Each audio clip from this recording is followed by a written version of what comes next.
Salut la famille, j'espère que vous allez bien. Nouvelle vidéo aujourd'hui, on va discuter un petit peu, on va parler de la situation du club en de cette fin de saison. Et puis on va aussi discuter de l'avant-match, demi-finale Coupe de France demain soir à 21 h à Montpellier. Donc voilà, comme vous le savez tous, on vit une fin de saison quand même difficile. L'élimination en Ligue des Champions a été difficile à digérer.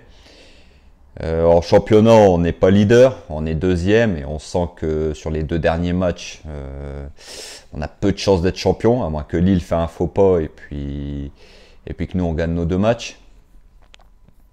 Donc voilà, on sent que sur ces fins de match-là, dernièrement, les dirigeants ont carrément pété un plomb. On voit souvent Leonardo qui est régulièrement énervé après le corps arbitral, après les adversaires. On sent des joueurs qui sentent la situation leur échapper et qui déraillent complètement en fin de match. On l'a bien vu contre Manchester City. Dès qu'ils savaient qu'ils étaient éliminés, voilà, ça voulait découper, ça voulait prendre des rouges. Contre Rennes, Kipembe, voilà, et son rouge est archi mérité. Et puis c'est pas la première fois, j'ai envie de vous dire. On a bien vu dans les matchs précédents, même en championnat. Rappelez-vous contre Marseille, quand on a perdu 1-0 au Parc des Princes. Déjà là, ça avait aussi dégénéré. On sent que c'est une équipe qui a un mental plutôt assez faible cette saison. Donc il va falloir remédier à ça la saison prochaine parce que ça peut plus durer. Et puis ça fait une sale image aussi au club. On va pas se mentir. Donc voilà, comme je vous l'ai dit dernièrement, ça reste quand même, sur le plan sportif, quand même une belle saison. On va pas se mentir. On a quand même fait demi-finaliste de la Ligue des Champions. C'est quand même un beau parcours. On n'a pas non plus éliminé des équipes de seconde zone comme au Final 8 la saison passée. On a quand même éliminé Manchester United en phase de poule, qui est deuxième de Première Ligue, qui est en finale de l'Europa League. On a quand même sorti le Barça de Messi, qui joue le titre en Espagne. On a quand même sorti le Bayern Munich, champion d'Allemagne en titre. Donc voilà, ça reste quand même une belle saison. En championnat, c'est vrai qu'on est deuxième. C'est vrai que ce serait un échec si on ne serait pas champion vu l'équipe, le budget et tout. Mais voilà, comme je vous ai dit, le foot est fait ainsi. Maintenant, c'est pas fini.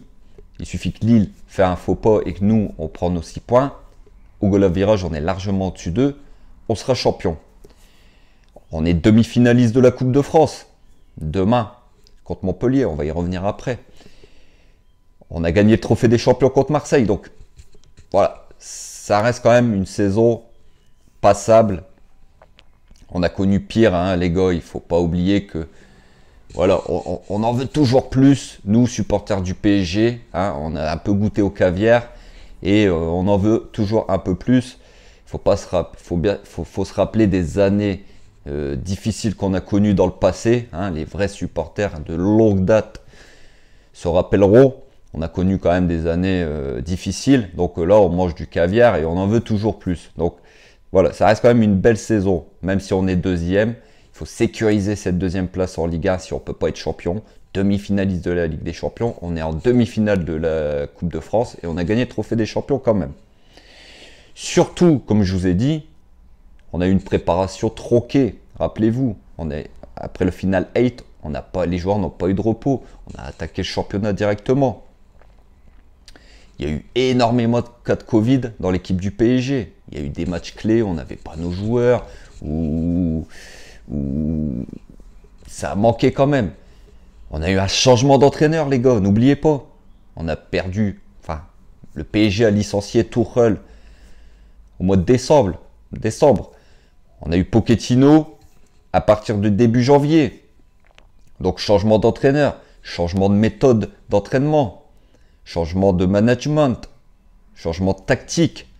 Donc pour les joueurs, ça a fait beaucoup. Donc tous ces aléas font quand même que ça a été une saison difficile sur le plan mental et sportivement. Je trouve qu'on s'en est quand même plutôt pas mal on s'est pas mal débrouillé. Faut pas oublier que Tuchel avait laissé un champ de ruines fin décembre. Donc Pochettino a quand même fait plutôt bonne figure.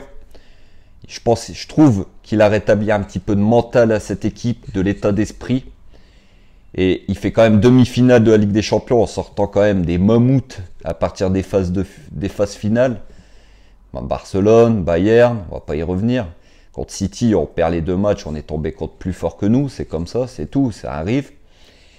Et puis là, les demi-finales de Coupe de France, et puis en championnat, voilà, il y avait déjà eu pas mal de défaites avant qu'il arrive. On en a récolté 2-3 en plus. Donc 8 défaites en championnat, ça fait peut-être trop pour être champion.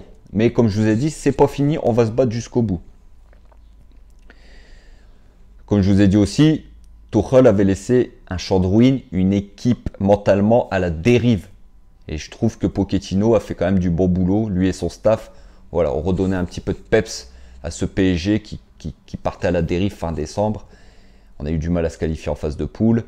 Et puis voilà, là on fait quand même demi-finale Ligue des Champions. Et puis on est en course en Coupe de France. Et puis en championnat aussi, on est en course, hein, on va pas se mentir. Hein, on ne sait pas le football de quoi il fait. Peut-être que Lille va lâcher des points sur ces 2 derniers matchs.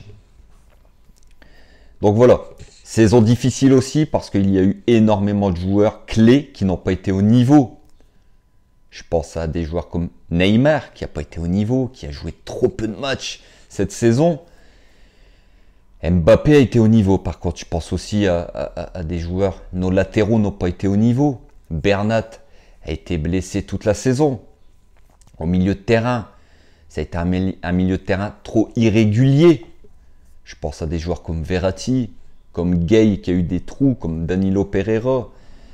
Des joueurs qui n'ont pas été réguliers. Une attaque qui n'a pas brillé non plus cette saison. Di Maria, un coup c'était bien, un coup c'était pas bien. Neymar, comme je vous ai dit, pour moi, c'est pas j'attends plus de Neymar. Icardi, transparent cette saison. Il n'y a que Mbappé et Keane offensivement qui se sont un peu débrouillés et Draxler en cette fin de saison. Sinon, des joueurs, énormément de joueurs qui n'ont pas été au niveau. Donc voilà, il y a pas mal, comme je vous ai dit, il va falloir faire le grand ménage en cette fin de saison. On va laisser la saison se terminer, mais il faudra mettre un grand coup de balai. Il faudra faire le ménage. Je pense qu'il y a des joueurs qu'il faut foutre dehors. Pardon. Foutre dehors. Mais, comme je vous ai dit, attention. Parce que quand on voit le niveau et la prestation des joueurs qu'on veut se séparer, ces joueurs-là ne valent plus rien sur le marché à l'heure actuelle. Ces joueurs-là ne valent plus rien. Je pense à des joueurs comme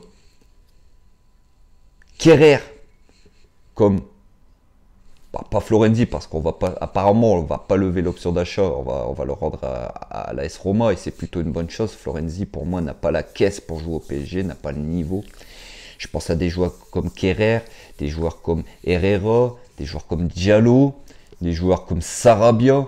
Tout ça, ça n'a pas le niveau. Même Icardi, il faut s'en séparer. Ça n'a pas le niveau pour jouer au PSG, ces joueurs-là. Il va falloir faire le ménage.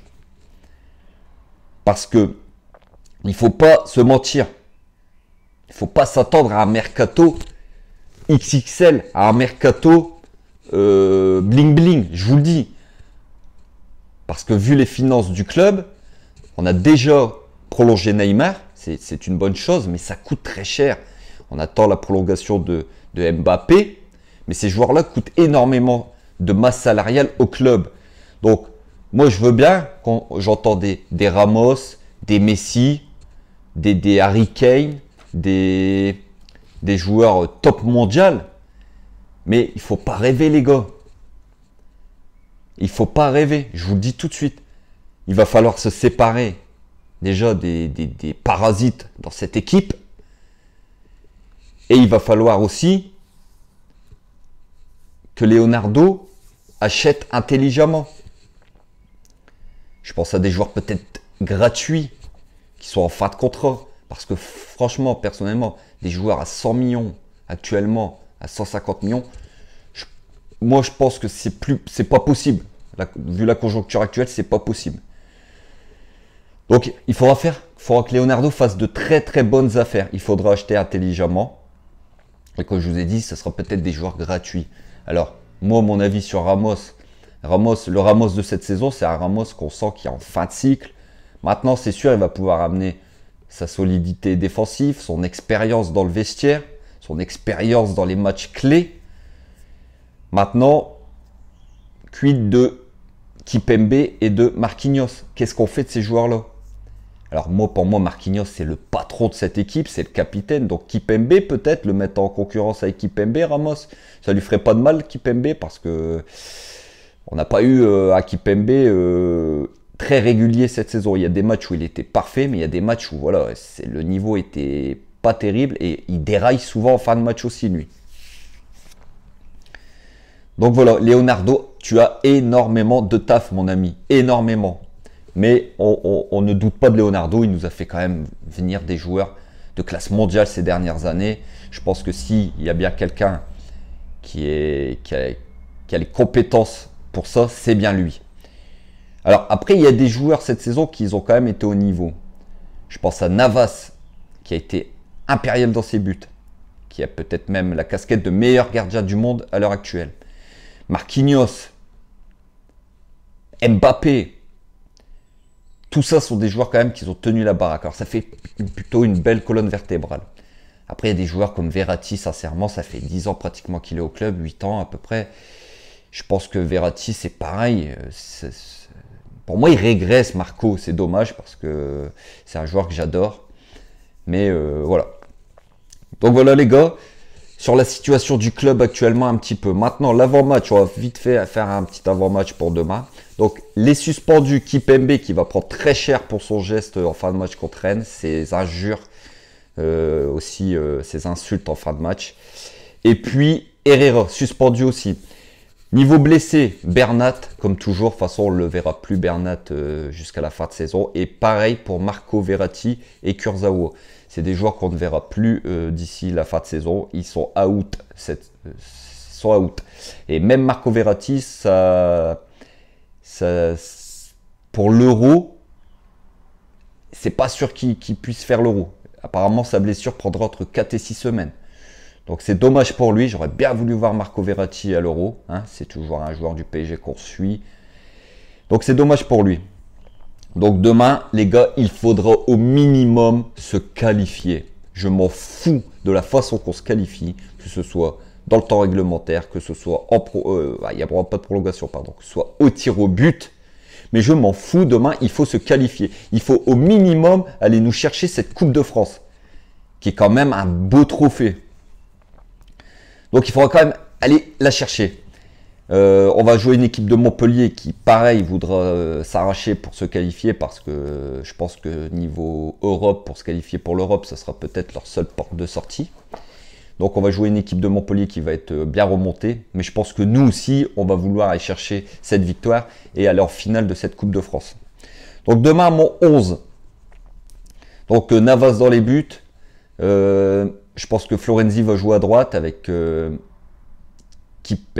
Marquinhos et peut-être Kerrer dans l'axe ou Danilo Pereira. Ça va jouer entre les deux. Diallo à gauche. Au milieu de terrain, je pense qu'on va avoir Gay, Rafinha et puis peut-être je miserais bien sur un petit Xavi Simons, moi. J'aimerais bien le voir jouer. Et puis devant, ça sera sûrement Di Maria, Neymar. Et puis le retour de Kylian Mbappé qui devrait se faire demain, les gars. Donc voilà, mon 11 de départ. N'hésitez pas en commentaire à me dire quel 11 vous alignerez. Restons positifs quand même. Je sais qu'on est énormément déçus. Nous, les supporters, on est tellement à fond dans notre club que on peut monter dans l'excès, on peut aussi descendre. Mais restons quand même positifs. Comme je vous ai dit, c'est quand même une saison quand même passable. On va pas se mentir. Hein. Il y a pire. Il y a des clubs qui font pire que nous. Hein. Des équipes comme Marseille ou quoi qui ont aussi des supporters aussi fous que nous. Et Et eux voilà, sont malheureux en ce moment. Donc nous, on mange quand même du caviar, les gars. On va pas se plaindre. On en veut toujours plus, je sais, mais voilà. Vu la conjoncture actuelle, on va pas se plaindre des résultats du PSG. Donc restons positifs quand même. Donc voilà, n'hésitez pas comme d'habitude les gars à partager, à liker, les petits pouces bleus ça fait plaisir. N'hésitez pas à commenter comme je vous ai dit, dites-moi ce que vous pensez de la situation du club actuel, ce que vous pensez du match de demain. Et puis si la vidéo elle vous a plu comme d'habitude, n'hésitez pas aussi à vous abonner, c'est gratuit les gars. Et puis surtout prenez soin de vous, on se retrouve demain pour l'après-match, le débrief à chaud. Montpellier PSG, demi-finale de Coupe de France à 21h les gars sur Eurosport je pense. Et puis on se retrouve, comme je vous ai dit, on se retrouve demain. On est tous ensemble.